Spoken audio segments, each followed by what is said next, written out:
Good evening. Ira Epstein, and here we are with your SPDR ETF stock market wrap-up. And this wrap-up is for Monday, the 27th of February, 2023. Can you believe it? Tomorrow's the last day of the month, and we're into March already. And then before you know it, we'll be talking those spring showers. We had them today in Chicago, by the way. We had so much rain that outside by my home, one of the electric outlets blew. That never has happened. I've got weather covers on them and everything. We had a heck of a lot of rain. And my wife says, go fix it. Sure. All right. You can see how much she loves me. As you can see what is going on with all this, we are in the midst of, is the market trying to give you a bounce, or is the market pausing where it wants to come back down? The one thing we keep seeing is the impact of durable goods and other markets. I don't think the Fed liked the number. I mean, once you stripped out the transportation sector, airplanes, things of that nature, you actually had a positive number. I think the Fed wants to see that these things aren't growing. Housing, did you look month over month, up 8%? So people are doing what they have to. Now, yes, mortgage rates are sitting about 6.5%. And in January, they might have been a little lower than that, but probably no lower than 6.2, something like that. So it's a mixture of people wanting to reach and home prices falling a bit. No doubt about that. I heard a story today about rents, and on average, they're down about 3% right now. Okay, that's in the right direction. It's not enough to offset everything of inflation. I mean, if inflation's running 5 or 6 and your rent's down 3, where I went to school, you're still paying more money for everything else. So you get a little bit of a savings, but not enough to overcome everything. But every little bit helps in these markets. And that's the problem. I don't think the Fed's going to deviate, and I think the market's coming to terms with that. Now, we are going to have my live webinar. That is this Thursday. And at that webinar, you get your chance to ask all the questions of me. And during it, I take them. Ideally, you write them to me ahead of time. At any point during this analysis at the end of as we're going on, actually, you can move your cursor to the top and an icon will appear. Give it a click. That's your invite. Form will come, fill it out. You'll then be sent your user ID and password. And in that, when you get the user ID and password, there's an area if you want to ask me questions, cover certain markets. That's how you do it. That's the ideal way to get this done. If you have questions, you can follow my staff. They'll help you with it. But again, just click it at any point during this. So let's go to the markets and take a look at what we've got. As you can see, we've been in a correction in the SPY. And I'm staying with SPY a little bit because I think the next couple of days are very important in it. I was looking at the different markets. I could have done AMC, but what's the deal? I mean, you're getting short covering in one form of the stock because the court's not going to hear a case until April. They got to get through earnings and things going on. Is it that the company's doing materially better? I don't think so, but we'll find out because earnings are going to come out in all these. But higher high, lower low, maybe they did come out. I haven't kept up with it. I just happened to see today that the stock was up dramatically, APE in the AMC. And once you understand the preferred and what they're trying to do, to me, it's a game of mirrors and no more than that. In any case, higher high, lower low, that's not a trend. The market coming down, and this is what you heard all day today, and you started hearing it last week, be it Bloomberg or CNBC. The markets are looking at the 200-day moving averages. Well, of course they are, and that's the numbers that you've pulled back to. So that's what you're down against. You're caught with a higher high, lower low, sort of no man's land for the moment.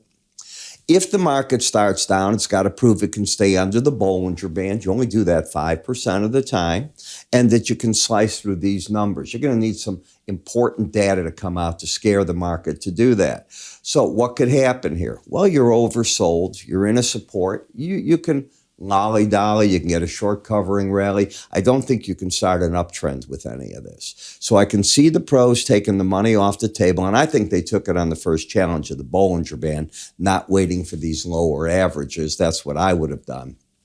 And away you go with it. You just call it a day.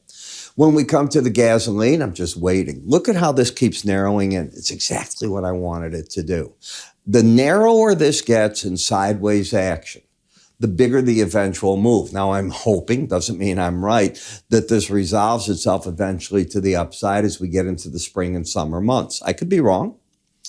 If it goes down, the first support's 56.08, and the layers of resistance started 58.28, the 100-day average, to the 18 of 58.57, and then at 60.71, the 200-day average. So there's a lot of work to be done, but I'm not telling you to buy it. I'm telling you get ready for a potential buy, and that was the whole idea of my special report.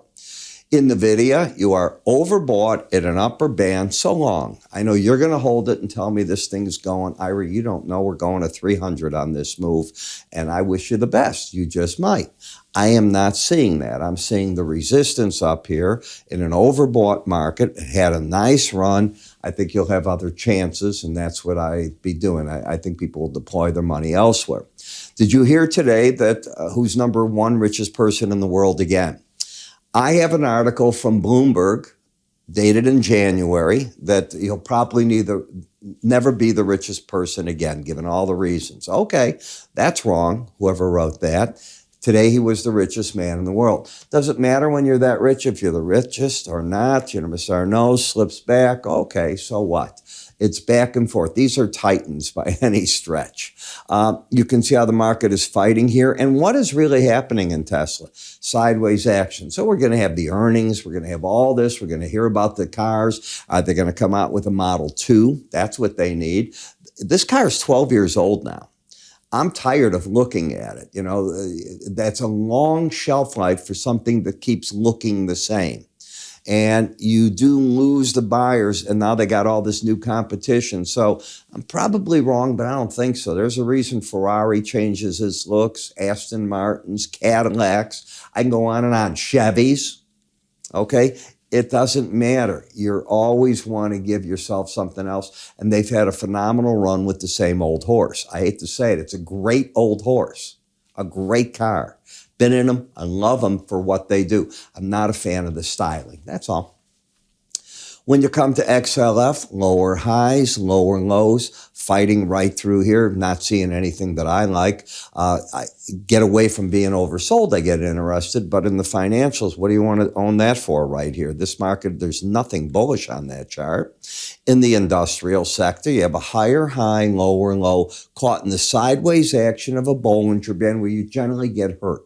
Markets will act like they're going to break out to the downside, and they snap right back at you because you only stay over or under a Bollinger Band 5% of the time. Now, the longer you go sideways, the more you have to either stay over or under the band. It's called a breakout of it. And that energy will do it, and you get what's called a vertical move up or down, depending on which way it's going to break out. It's not there at this point. In stocks, well, as a group, the semiconductors are still in trouble. This is a bearish chart, not a bullish chart. Now, if you can get up and over 415.66, well, what that does is that turns and ends this level of the downside, but you're really more or less sideways action. I think you'd agree with me. It's not trending one way. It's oversold. You've already seen the video looking pretty good on the upside, but when you go to a lot of the others, Intel and so on, they don't look so good. The home builders, well, again, you're caught in the sideways action. This sideways action is scary to me because what if it resolves to the downside? The whole market goes into a layer to key moving averages, which could be a heck of a break all at one time. In the energy sector, you are oversold. You have what's called an uptrend within a market that has downside bias. Explanation. You are sitting under the 18-day average with price. That, to me, means the bias of the market is down since it's under that. From time to time, you'll get short covering rallies, whatever may happen in that breaks the downtrend, and often you'll carry back to the neutral point, which is the 18-day average, but it doesn't mean the market's a buy there. It often is a failure number as the market has to figure out what it next wants to do. The best way I can explain this market is it was in a downtrend that is in a pause and could give you a short covering rally. That's what I think is going on. In gold, the hardest part for all the metals, they were all in terrible shape, is how do they defend themselves against, number one, governments that want to slow economies down by raising rates. Number two, you can deploy money in many other spots and get 5% now on your money. What do you need to own gold for that pays nothing? And that's the pressure that gold is feeling. Now, I've been talking that I thought gold might get down to the 1812 area and find support. I'll come back there for just a minute. And it still could. On this chart, that would equate into the 166.29 level. But you have an embedded reading. The pros are still selling until they get knocked out of it by the momentum on the downside being lost. You haven't done that. They're all embedded.